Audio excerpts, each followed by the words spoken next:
Hello and welcome back to the One Shot Show, where GMs go to level up. My name is Matt. I'm joined here by Patty, and today we have a very exciting topic. I'm so excited for this one. I can't believe that it's finally happened. It's finally happened. We've been asked to do a request. We have. This episode has been commissioned by Craig, one of our listeners, and it's always bothered me that Americans say Craig. Oh, yeah, But then they don't say egg, they say egg. Craig. I say Craig. We say Craig and egg as God intended. So Craig, this is for you. Craig, not for you. If you're a Craig, stop listening. We don't want your custom. Craig has commissioned us an episode, and he's given it the title "Way Off the Beaten Path," which I think is really cool. And it's he's asked us to basically talk about kind of pushing the medium of tabletop RPGs far further than you usually might. And I think this is cool because we often talk about sort of different storytelling structures, different campaign structures, interesting approaches, sort of adding on. Yeah, I feel like it's some of the bread and butter of the show is talking about the push and the go, but like the way off, I think, is maybe where it's we've nudged at the envelope, but we've never really like burst fully out of the borders. Yeah. And I think it'll be quite cool to do that. With I don't know about you, I've come locked and loaded with like a couple of examples of times I've either used this or had like cool ideas that I've yet to use that I would love to. Yeah. But I'm also interested in kind of talking about the limits of this concept because I guess we'll kind of start off with the framing here of like, you know, what are some of the really out there things you could do in a tabletop RPG? Well, just about anything. You could put 100-meter like you could make your players run 100 meters between their turns if you wanted. You could put that in your game. But, you know, at a certain limit, you start asking, well, do we just want to go for a run? Yeah. Like, do we want to go for a run? Are we still playing D&D? Exactly. Are we still playing tabletop? What's happening at the table? But before we sort of get all the way to that outermost limit, what are some cool examples? What are some things you've done that have kind of pushed the envelope of tabletop RPGs? Yeah, I've thought about, in the lead into this, I was reflecting on the biggest like swings or the times that I really feel like I've gone off into the woods. And just by the way, one of the examples that he did expressly give us Fury. was in Fury the Small. Yeah, where you had you prompted your player to roll a dice. You know, it was like roll a d6 and they rolled a 5 and you're like 5 years later, which feels like such a crazy thing to do. Yeah. Because like, what do you mean we could skip ahead potentially decades? Yeah, you know? That's a really cool idea. Anyway. Yeah. It's always like I go like any big swing that I take has to either come from what I think my players would enjoy or something that I think the story needs, or, and most rarely for me, I feel like the table needs a bit of a shake-up. To go like, we're still playing D&D, but still anything like, but still anything could happen, or whatever form that we're playing in. And like big swings, like I've taken some really bad ones back in the day, especially early on. I feel like big swings going off the beaten path is something you've got to learn to do and learn to like calculate the risk of it. I've thought of the 3 that I'm most proud of in my home game because like I can take big swings on Fury the Small because it's literally it's a you know, I'm trying to do the revenge narrative. I'm getting people playing multi-character. I'm deliberately doing between every boss fight there's a huge time jump. I don't have spoilers wait maybe 30 seconds. I have no final encounter. Instead of a final encounter, what they think is the final boss fight is a single shot. They take down an old man, and then he comes back. Like I'm deliberately toying with them and the audience there. But at home, and you have an editor, you can edit out the parts that suck. Holy, and that's one of the things I'll talk about. If we get there at the end, the editing of it is shaking out some of the most interesting parts of going into the woods, which are when your players get thrown, because they can get thrown. But here are the ones that in my home game that I'm most proud of. Go. And maybe they're not even that extreme. The first one is that when I ran my biggest campaign ever, I was tired of the feeling that came from the core books of every fantasy world that came out of D&D feeling too vanilla, too much the same, too sprawling in its ancestries, too kitchen sink. Too kitchen sinky. Everything was in there. Every setting has to have everything. Every setting has to have every class. Every setting has to have every ancestry. And I pitched to my players hard. I was like, I want this to be a setting with only 3 ancestries. None of them are in the PHB apart from human. And I want to make sure that every class that we play has a huge tie into the world lore. And it was an initial pitch that went out to a large group of players. Some really loved it and bought in. Others were kind of like, I don't feel this game is for me. And I feel like that's absolutely fine. It's ended up with a great table. But I feel like I don't read about in the PHP or the DMG, like, the fact that the invitation, I think, should be out there for GMs to go like, I'm going to really set hard limits on my story. Yeah. Harder limits than exist typically in the game. And go like, hey, I know that you have your halfling druid character that you've been cooking up for a long time, but this story, there are no halflings, and if you're a druid, you have to be a high elf because this is the story that we're telling. Yeah. So like a hard limit at the outset, and that establishes a great expectation for the players and an equal playing field for you all to be working on inside that big swing. I've got a cool one because what you've kind of touched on there is the very structure of the campaign. And I've actually got two particular examples, one of which is way more out there. The first one, I called the campaign The Last Deck, and it was, that's deck with an E for our American listeners. The concept of the campaign was the party unwittingly finds a lead on a deck of many things. A deck of many things is like they find one card from it, and a deck of many things has not been seen in the realm for thousands and thousands of years. That every deck has a distinct magical signal, I suppose, sort of a scent.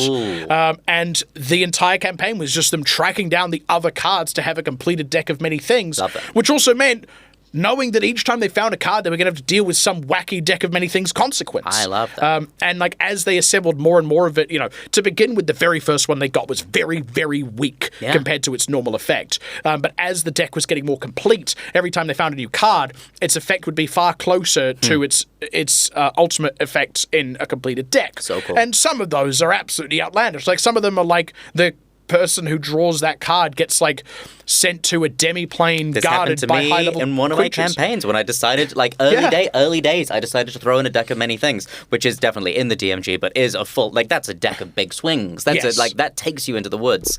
I love that idea. That's like, it feels like we're talking to the same themes that we're talking to in concept campaigns. Yes, similar. I think it was one of my first eps that I was on. Which is the whole thing of like, when you're going in for a concept campaign, because in that episode we talked a lot about, single class party, what if it's structured in this very specific way? Yeah, whatever. You can go really out there when we say pushing the medium. Like this is where we can look at like, is this even an RPG anymore? Like I've run one that was essentially structured. Have you ever played the game Crash Bandicoot Warped? Where you just have like there's like a hub world, right? And each hub world has like your different levels that you can go into. And then you do all the levels, then you unlock the next hub world, right? Yeah. I just did that structure. In between sequences, they were like returned to, it was basically a wizard's tower with different floors and portals on each floor, and each one was a little sort of mini realm dungeon thing. What's driving those choices for you as a GM? What's driving the choice to go that far into the woods? Because I played the video game Crash Warped, and I'm like, this is a cool world structure. Yeah. And actually, in reality, it came off me doing a piece talking specifically about like world and campaign structures. And talking about the sort of the hub and spoke style, because we often like to think, if you have like a main base that you operate in, that could be a whole episode in itself. Actually, kind of going back over the piece that I wrote all about. But the core there is that like you found another piece. You've been like, man, there's something so interesting happening in this piece of media. Could I adapt that to the form at the tabletop? And what would happen when it does? Yeah. And sometimes beautiful, sometimes like potentially chaotic. Sometimes a bit of a dud. And the nice thing is, might sound a little bit counterintuitive, but the nice thing about doing it as a whole ass campaign is if it sucks, you can just stop and start a new one. Yeah, I think that's one of the cool forgiving things about TTRPG tables. You're generally playing with people that you know, people that you love, or people at least who love the game so much that they're there to play. So if you're going to take a big swing, I find that like the more I know my table, the more I know it's going to be taken on board and like celebrated or accepted. But yeah, I think that it's a space for risk. You know, you haven't got a paying audience paying $150 to see like your swanky theater show. Yeah, you're not showing up. I don't expect a Marvel movie anymore to redefine the form of what that's doing. But at a TTRPG table where I'm showing up with my friends and I'm here to literally take risks, roll dice, it feels like it's an exciting part of the space. You can challenge the medium. You absolutely have that liberty. And as you say, if it sucks, then oh well. And that's on the macro level. But on the micro level, if you plan an encounter that's really out there and it sucks, just don't do it again. Yeah. Like they've already fought that boss. It's done. Absolutely. I've got an example of that, actually. I designed a boss fight where instead of rolling dice boss I drew from a deck of cards. That's sick. There was no fail state. It was like whatever he drew was going to happen. Cool. And the way it was arranged, there were basically 4 different kinds of move it had, 4 different kinds of action that was determined by the suit that I drew. The magnitude of that action was determined by the value of the suit. And there were some slight riders on the face cards as well, just to keep it interesting. Like drawing a king of spades needed to feel different to drawing a 10 of spades, even though both are quote unquote worth 10. Yeah. And it also meant that each card I drew, my players knew that one was out of the pool, right? So, like, I had one particular turn where I drew like a 9 and a 10 and a queen. So it was like a big damage and a big self-heal and a really big environmental effect with the queen draw, and it sucked. That was a really rough turn, but those are gone. Yeah. Like, we can't have that environmental effect of that magnitude anymore. So cool. they had inherent knowledge about the encounter as it unfolded, and they could sit there and go, oh, no, hold on. We don't have to worry about that again. That card's already gone. And actually, we've already seen the king in that suit as well. So the worst environmental effect we could get is only a 7. So actually, I don't need this heal this turn, go do this other thing. And it was really cool seeing them just change how they thought about the encounter.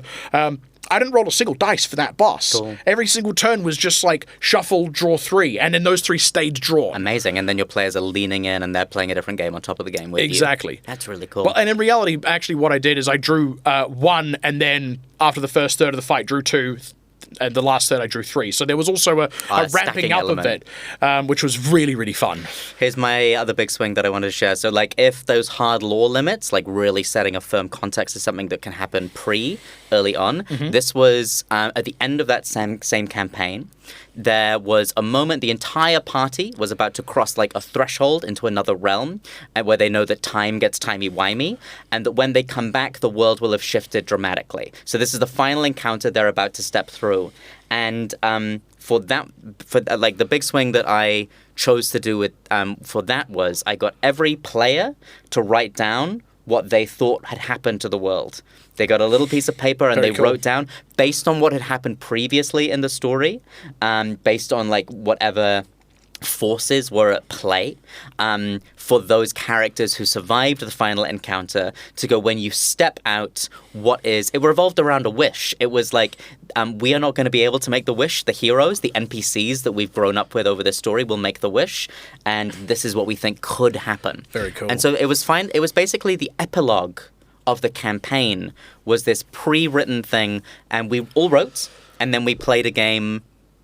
It's a game we call Fuck. Have you heard of this game before? You get a bunch of things into a hat, and it might be like... No. No, okay. I was going to say I'm very familiar. You put in... Everyone in a group puts in a bunch of things that are essentially fuckable. Like the smell of newly mown grass, or the first coffee in the morning. And everybody puts in things. Those are the most basic examples. Everyone puts in, and it's like, what's the thing that is most fuckable? It goes around the circle. Somebody takes a hat. They take out 2 options. They read them, and they go, "Oh, I really like the smell of newly mown grass." That stays in the game, and the fresh coffee goes out. Dungeons and Dragons as a hobby is never beating diversion allegations, are we? Like, because traditionally Dungeons and Dragons is the opposite of fucking.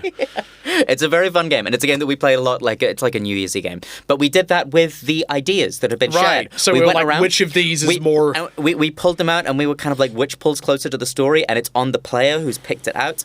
And it was this really lovely, very gentle, gamified way of doing the ending, and then the one that we finished with, we all like embedded on, and then we described those surviving characters and the NPCs inside that thing. So it was a real handing of authorship to the players to go like, you know what's important to you in the game world. You have a hunch and a feeling of like how this will resolve itself.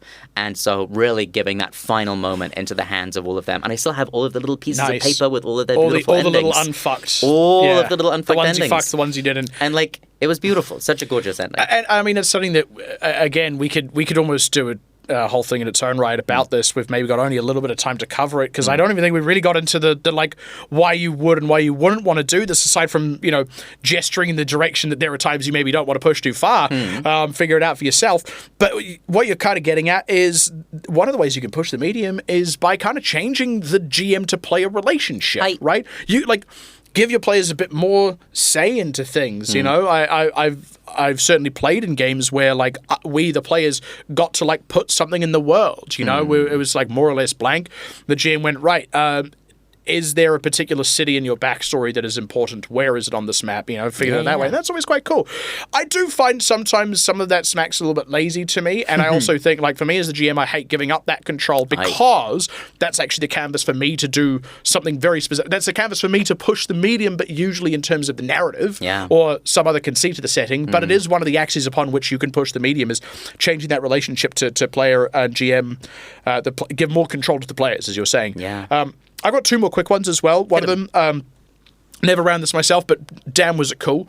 I saw this concept. It was an entirely nautical campaign with a completely blank map and a number of locations that were already designed and definitely existed that were going to be discovered. And they were going to be, like, discovered when they were discovered. At various points on the map. They were not fixed. It wasn't that the map was going to be unveiled. It's when you happen to find this island, boom, that's the coordinates it goes on. And for every campaign, the resulting archipelago is fundamentally different. I'm about to exactly this idea. So I've got a blank hex. I've got a blank hex grid from a beautiful creator. I was going to say, I've chopped it all up. Hex crawls are perfect for this as well. So I have all these. I have basically a deck, like your idea, of these hexes. And when the characters who in this campaign are all dragons go into this area, I'm going to lay down the hex and, like, this is the terrain that you go in here. And if they find a map, maybe I'll lay another hex up in the far northeast and go, like, you've discovered the location of this temple. This is where it is. That's like that big swing is all about to give the true feeling of discovery and exploration because it doesn't feel like, oh, we found this because this is what was always in this hex. Absolutely. Because it also means when you find something that you've wanted to find for a while, it's really frustrating. You're like, damn, if we'd just gone here earlier. But it's not. If it doesn't work like that, then it keeps the mystery, keeps the unknownness. The last one, and this is really, really quick. I don't know of anyone else that does this. I could be wrong. It could be that people do this all the time.